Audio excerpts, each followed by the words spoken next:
What's going on, everybody? It's your boy C-Zar, and we are talking about Horizen ZEN today at the request of, I'm going to try to spell the name right, a Chowdhury. Doing this for you. Hit the like button, you guys. Subscribe if you want to see more content like this, and let's get into it. So, yeah, ZEN, man, had an immaculate week last week. A lot of cryptos moving down. This thing broke out 92% to the upside. It's reminiscent to me of what we saw with this initial move, right? And ZEN might not be the best example, but a lot of cryptos, maybe not a lot of cryptos, but there's a handful of cryptos that broke away from their long phase of consolidation, right? They broke away like XLM, XRP, Cardano, HBAR, right? They all broke out, and then once they hit their highs, the rest of the market caught up with them, right? They started to break out too and moving higher. I feel like a lot of cryptos, hold on guys. I feel like there are a lot of cryptos right now that look kind of like ZEN in the sense that they're in this consolidation phase, but they haven't broken out yet. A lot of these cryptos that look like this, they're still in this area pre-breakaway from this move here, right? Like Compound's a good one. What's another good one? I don't know. I'm drawing a blank here. Litecoin is a good one. There's others. There's plenty of others, but I'm just drawing a blank. Mana, Sandbox, right?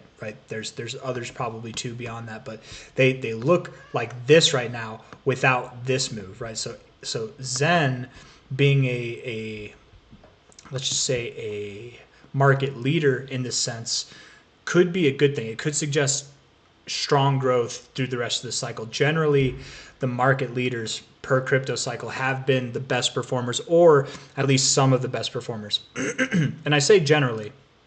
I'm sorry I keep clearing my throat, man. I'm an asthmatic. That's my excuse, but it's genuine. Litecoin and Bitcoin Cash last cycle led the crypto markets, but they did not lead the markets in overall gains, right? Not always is that true. Chainlink last cycle led the markets at times, and it was one of the best pumpers of the cycle last time. So sometimes it's true, but definitely nonetheless, 92% to the upside this week. Beautiful move. From a relative high to a relative low, you've hit your 0.5. You went to your 382, 236, hit your 0.5. There's no doubt in my mind that ZEN continues moving up from here. It probably doesn't stop until it hits $45 to $60, probably just below $60 there. But that's where I think it's going to stop. Why? That was your last kind of significant area of resistance in this overall like consolidation phase right here. Something like right there at about 52 bucks to, I don't know, 50 bucks itself. And beyond all that, of course, beyond the price action, you found resistance there. You found support here. But it's also your golden ratio, the 618-69 area. 618 is the golden ratio in the universe. You can look it up. What's the golden ratio to life? It'll say 1.618 or 0.618, right? That's the golden ratio. It makes sense that you might find resistance there. When you have these long phases of accumulation and you break out, that's generally the area that you expect to move to. Now, I will say there's one caveat to that. A lot of cryptos that look like this, like XLM, XRP, HBAR, they have moved through their golden ratio and all the way up to their 786, 886 zone.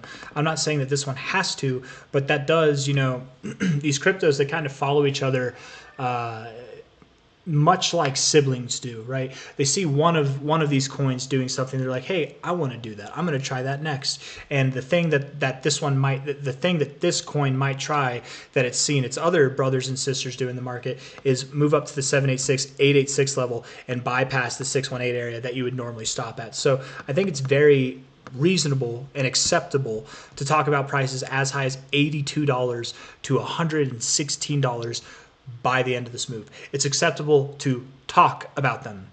Maybe less acceptable to count on them, to hold your breath over them, right?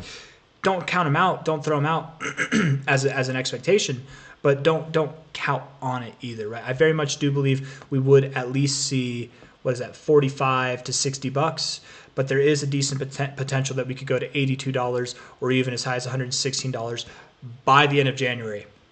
You're at $28 now.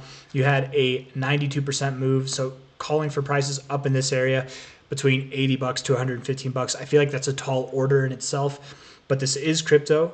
This is a very bullishly charged crypto. It's had a very long time to accumulate. We don't know. It just cracked this egg. We don't know how far it's going to run, right? So Minimum expectation 45 to 58 bucks. Then we go to 82 to 115.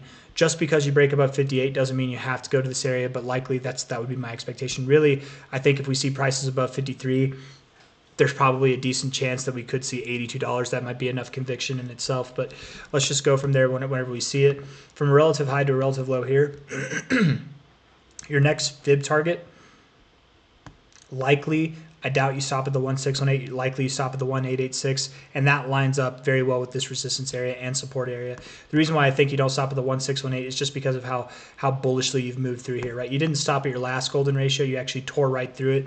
I think you might do the same thing here. You might pull all the way up to 50 bucks by the end of January, pull back to 37 bucks by the end of February, and then you're off to the races to these higher targets by the end of April, May, or something like that. I could see that happening, but anyways, my friends, that's all I got for you. If you liked the video, hit the like button. Subscribe if you want to see more content like this. Thank you all for being here. Zen looking like a force to be reckoned with. Definitely not too late to buy. I would give it the green light to buy, but if you buy here, do tell yourself that it's possible that we could pull all the way back to $18. Don't count on it. It probably doesn't happen, but you have to have that conversation with yourself so that if you buy here, you're not like, oh no, it went all the way down here. Now that means it's going to zero. No, you'll buy it here, and if it goes down there, you're like, oh, we knew that this was a possibility. This is fine. I could buy more, or at the very least, not sell the low, and then it goes up, and you're fine. You don't care that you bought here. You're fine with the drop and everything. So again, I don't think it goes down there, but again, if you're going to buy Zen, you want to catch this next gain. To who knows how high it goes.